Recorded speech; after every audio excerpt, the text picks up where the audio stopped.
کشم و خدمت حربی آمده. دهم اپریل سال 2014. خودتون آمدید یا که ابلاغ کردن؟ ابلاغ ابلاغ؟ طولی 3 ماه میشه من در دیدبانگاه سرحدی 5 لنگر خدمت کردم. از سنه دهم فوریه سال 2016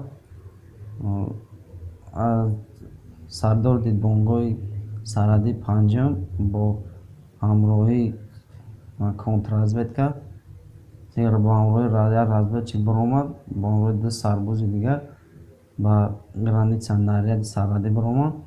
Баъд аз 1 соат занг задан, ба начальник занг зад ва Занбой, яъне муовини сардори дидбонгоҳи баталёни ҷангӣ занг зад, гуфт 4 сарбози дигар вооружатся кун, нарушнӣ бигирем бием.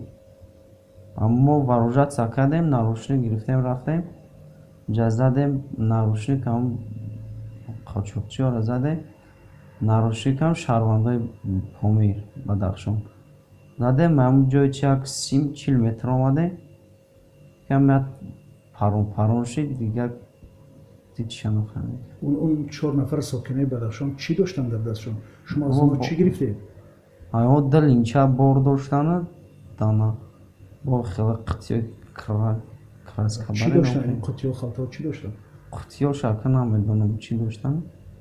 اون خلطه دادم با یعنی مواد مخدر بود. بعد چی شد؟ چی خیلی شد که شما از کجا تیر آمد؟ این ساعتی چند بود تقریبا؟ ساعتی 2:30 شب بود. تاریکی؟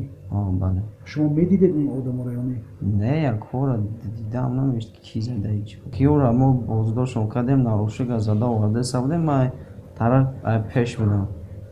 پیش اومده سبودم، یک 30 متر همون جایی چی اومدیم که یا طرف پرخ شید، دم تیر در یا تاش در میان زد، تاش در دستم. این آدمایی که تیر زدن کیو بودن در این حال؟ ندیدیمشون، نمیدونم. چند مدت در بدخشان خدمت کرده شما؟ 1 سال و 5 ماه. در مدت 1 سال و 5 ماه این یکمی بار همین حادثه بود یا که بازم همین گونه؟ نه، یکمی بود. یکمی بار بود؟ بله. بعد چی شد بعد؟ یعنی که شما اومدید اینجا چه توبات کیا توبات کردن؟ کجا بودن شما؟ در سنه دهم یا فوریه هم شبونه گرفتن با خواب آوردن. طول 2 روز در اونجا نگاه کردم. یا 2 سوتکا در چی بدم قرابولو داد، جا خیلی رنگین کردن توموگرافیا چیکن اپراتسیا کن، تیر گرفتن نمیام. بعد سنه 8 فوریه با گوسپیتالی قشنوی سرحدی آوردم. چند مدت است که در اینجا هستی شما؟ در اینجا یک نیم شد. ولی سلامتی شما چقدر میشه؟ راه گشته میتونید آزادانه؟ نه. ما که باید دیگه کارم کردن نمیتونم بگم چیم خیلی چی باشه اگم خونه اگم چی.